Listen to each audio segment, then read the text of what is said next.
salah satu mukjizat beliau pernah membelah bulan. Ya, itu benar. Bahkan bulan itu adalah mainan Nabi Muhammad ketika masih kecil. Bahkan bulan itu adalah mainan Nabi Muhammad ketika masih kecil. Jadi bulan mainan Rasulullah.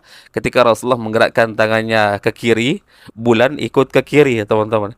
Ketika Rasulullah menggerakkan tangannya ke kanan, bulan juga ikut ke kanan. Jadi itu mainan dari Rasulullah katanya ketika masih kecil. Assalamualaikum warahmatullahi wabarakatuh. Kembali lagi di channel Nasrul Sunnah. Saya temukan satu video Bahar Smith teman-teman, yang saya rasa ini sangat janggal ya. Dan mungkin kalian juga baru pertama kali mendengar cerita ini. Ini terkait dengan beberapa mukjizat Rasulullah Sallallahu Alaihi Wasallam. Kita tahu Rasulullah itu banyak sekali mukjizatnya teman-teman ya. Di antaranya adalah beliau pernah membelah bulan, dan tentu itu atas izin Allah Azza wa Jalla. Kemudian yang masyhur ya, Isra Mi'rajnya Rasulullah sampai dengan ke Sidratil Muntaha bertemu dengan Allah Azza wa Jalla. Itu wajib kita imani karena memang ada dalilnya. Nah, tapi yang aneh dari cerita Bahar bin Smith ini, katanya Rasulullah ketika masih kecil, di saat anak-anak kecil lainnya yang sezaman dengan Rasulullah main tanah liat katanya, tapi Rasulullah mainannya adalah bulan ya. Jadi bulan mainan Rasulullah. Ketika Rasulullah menggerakkan tangannya ke kiri, bulan ikut ke kiri ya teman-teman. Ketika Rasulullah menggerakkan tangannya ke kanan, bulan juga ikut ke kanan. Jadi itu mainan dari Rasulullah katanya ketika masih kecil. Coba kita simak dulu videonya. Cuma dalam sejarah diceritakan Nabi Muhammad itu salah satu mukjizat beliau pernah membelah bulan. Ya, itu Bahkan benar. bulan itu adalah mainan Nabi Muhammad ketika masih kecil. Bahkan bulan itu adalah mainan Nabi Muhammad ketika masih kecil. Ketika anak-anak kecil di zaman beliau mainannya tanah liat, patung-patungan. Nabi Muhammad ketika masih kecil, umur 3 tahun, 4 tahun, mainan beliau itu adalah bulan. Kalau beliau gerakkan tangan beliau ke kanan, itu bulan ke kanan. Beliau gerakkan tangan beliau ke kiri, itu bulan ke kiri. Jadi jangankan bulan, Sidratul Muntaha,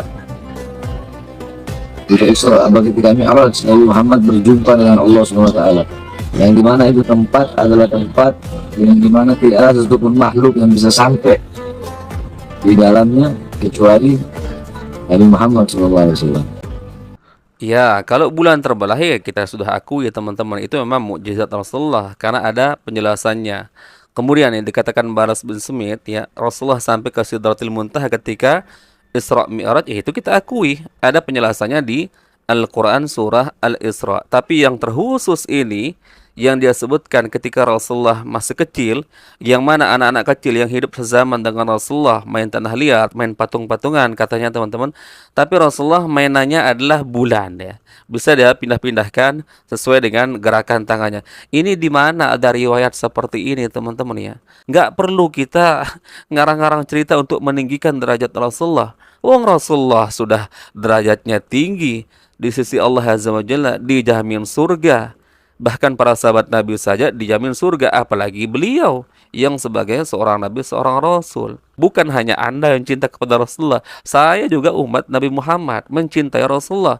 Tapi saya nggak berani berdusta atas nama Rasulullah ya, demi menunjukkan kecintaan saya terhadap Rasulullah. Man kadzdzaba alayya muta'ammidan falyatabawa maq'adahu minan nar. Siapa yang sengaja berdusta atas namaku, kata Rasulullah, ya, ambil tempat duduknya di neraka jahanam. Dan orang-orang yang ikut menyebarkan cerita-cerita dusta, teman-teman, dikatakan juga oleh Rasulullah, kafa bil mar'i kadziban ayyuhadditsa bikulli ma sami'a. Cukuplah orang itu dikatakan pendusta karena dia selalu menyebarkan apa yang dia dengarkan. Jadi kalian mendengarkan cerita seperti ini teman-teman ya, kejanggalan, keanehan seperti ini, jangan kalian ikut menyebarkan teman-teman. Cross check terlebih dahulu. Dan ini memang sangat janggal ya. Kalau masalah mukjizat Rasulullah SAW, sangat banyak teman-teman ya. Dan mukjizat Rasulullah yang terbesar adalah Al-Quranul Karim ya. Banyak hal-hal yang terbukti di zaman sekarang ini melalui Al-Quran, teman-teman ya. Salah satu contoh, teman-teman ya, ditemukan ada air laut yang mana satu air asin, satu air tawar, teman-teman, tidak bisa saling melampaui. Ternyata itu sudah ada dalam Al-Quran. Kemudian adanya api di dalam lautan, adanya sungai di dalam lautan, itu sudah ada penjelasannya semua di dalam Al-Quran. Maka itu adalah mukjizat terbesar dari Rasulullah, yaitu diturunkannya Al-Quran. Kemudian teman-teman ya, Rasulullah pernah merasa kelaparan, teman-teman, tidak ada sama sekali makanan. Kemudian ya, ada salah seorang sahabat yaitu Abu Talhah ya berniat untuk menjamu Rasulullah sallallahu alaihi wasallam. Ternyata Rasulullah mengajak para sahabat-sahabat yang lain, teman-teman. Disebutkan dalam riwayat jumlahnya sekitar 70-80. Abu Talhah ini sudah merasa cemas, teman-teman ya, apakah mampu menjamu sebegitu banyaknya orang. Akan tetapi ya itu mukjizat Rasulullah, teman-teman. Makanan yang sedikit bisa membuat para sahabat yang lain yang begitu jumlahnya banyak kenyang, teman-teman ya. Nah, itu diantara mukjizat Rasulullah sallallahu alaihi wasallam. Itu kita akui karena memang ada penjelasannya di hadis yang sahih, teman-teman. Tapi terkhusus cerita Bahar bin Smith ini yang mengatakan Rasulullah ketika masih kecil mainannya adalah bulan, ini yang sangat janggal, teman-teman ya. Ini sangat-sangat janggal. Dan seperti itulah kebiasaan dari Bahar bin Smith ini. Ya, ketika melemparkan cerita suka blunder ya. Enggak disebutkan ada rujukannya di kitab ini, teman-teman. Dan kita harus buktikan di kitab-kitab para ulama yang muktabar, di kitab-kitab sirah yang memang sudah terkenal, teman-teman ya. Bukan hanya kitab melalui rujukan kitab karangan Habib-Habib mereka. Kalau itu sih kita ragukan, teman-teman ya. Masa iya ya di kitab Habib-Habib mereka ada, tapi di kitab-kitab para ulama ahlul hadis seperti Imam Bukhari, Imam Muslim, Abu Dawud, At-Tirmizi ya, Ibnu Majah nggak ada, teman-teman. Ini kan janggal. Maka untuk membuktikannya juga, teman-teman ya, harus fair ya. Kalau misalkan ada di kitab karangan Habib-Habib mereka, ini nggak bisa kita terima, teman-teman ya. Kalau ternyata nggak ada di kitab-kitab yang muktabar ya, harusnya kita mendahulukan kitab-kitab yang muktabar dulu dari para ulama, baru ketika memang ada di kitab karangan Habib-Habib mereka ya kita benarkan, teman-teman ya. Ya karena saking banyak, teman-teman ya, cerita-cerita karomah wali-wali mereka juga, mereka hanya mengutip dari kitab-kitab karangan Habib-Habib mereka. Ya, makanya mereka nggak pernah menceritakan karomah Imam Syafi'i, karomah Imam Bukhari, karena memang nggak ada disebutkan, teman-teman ya.